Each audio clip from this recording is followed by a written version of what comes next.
this is the space shuttle, which is not a single ship, but is the combination of an orbiter, an external fuel tank, and two enormous solid rockets. And when it is sitting on the launch pad, its velocity is 0. This orbiter, which has a mass of over 100 tons at liftoff, has to reach orbit, and to reach that orbit, it has to reach a velocity of about 8 kilometers per second. So, an object that has a mass of 100 tons and is flying at 8,000 meters per second obviously has a lot of kinetic energy, while the same object sitting on the launch pad has zero kinetic energy with respect to you. In order to achieve such a high kinetic energy, work needs to be performed on the orbiter. But how is this work performed? Do the forces remain constant or do they vary? And if they vary with time, how can we determine the change in the kinetic energy or the work done on the orbiter? Questions like these will be answered by the end of this video. Now, to understand this, we have to look at the third equation of motion. This is where we start.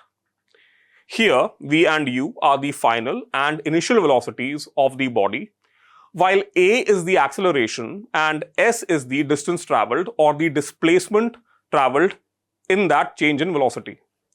We can rewrite this equation. We can multiply both sides with m, we can shift u to the other side and divide the entire equation by 2, which brings us this equation: half mv square minus half mu square is equal to mas. We already know that mass multiplied by acceleration is force. So this equation becomes half mv square minus half mu square is equal to F times s, where s is the displacement. We can generalize this equation further by saying that half mv square minus half mu square is equal to F multiplied by d, where d is the displacement vector of the object. This equation can look somewhat familiar, and that is because the left side of this equation is basically the difference between the initial and final kinetic energies, and the right side is a product of the displacement and the force component along the displacement, which is the work denoted by W. We can generalize this for a physical case. Let's say the work done on a body by a net force is equal to the change in the kinetic energy of the body. So we have established a relation between work and energy.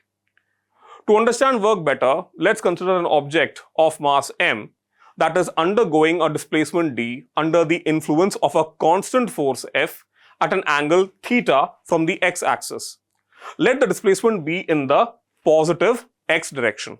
Here the force and displacement are in different directions. In this case, only the component of the force in the direction of the object's displacement will actually do work, which is given by F cos theta. Hence, the work done can be written as F cos theta multiplied by d. From this equation, we understand that no matter how much force is applied, unless there is a displacement in the object, no work is done. So, if we are applying a force on an object and there is no displacement, the work done is 0. Also, if there is no force and the object is still moving, it is still covering a displacement, the work done will still be 0. Meaning, if an object is moving under the influence of no forces, the work done is still 0.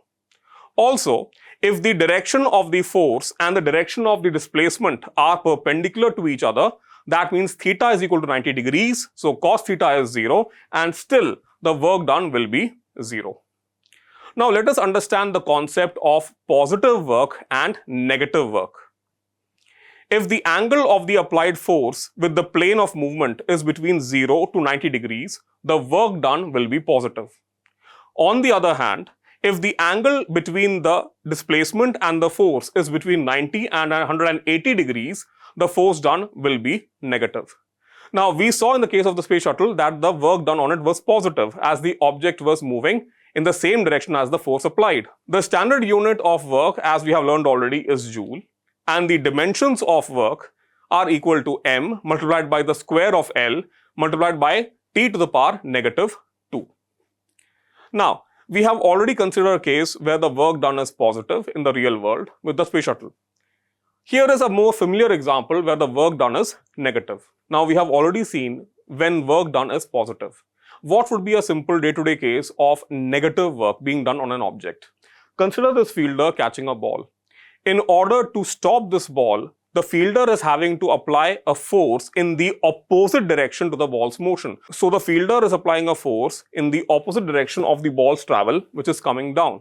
This means that the displacement vector of the ball as it slows down because of the fielder is opposite to the direction in which the fielder is applying force. The angle between them is 180 degrees, which means that the work done in this case will be negative, since cos 180 degrees is negative 1. So this is an example where the work done by a force becomes negative.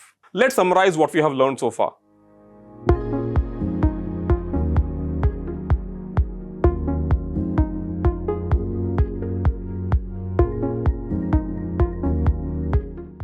Manorama Horizon. Learning made simple.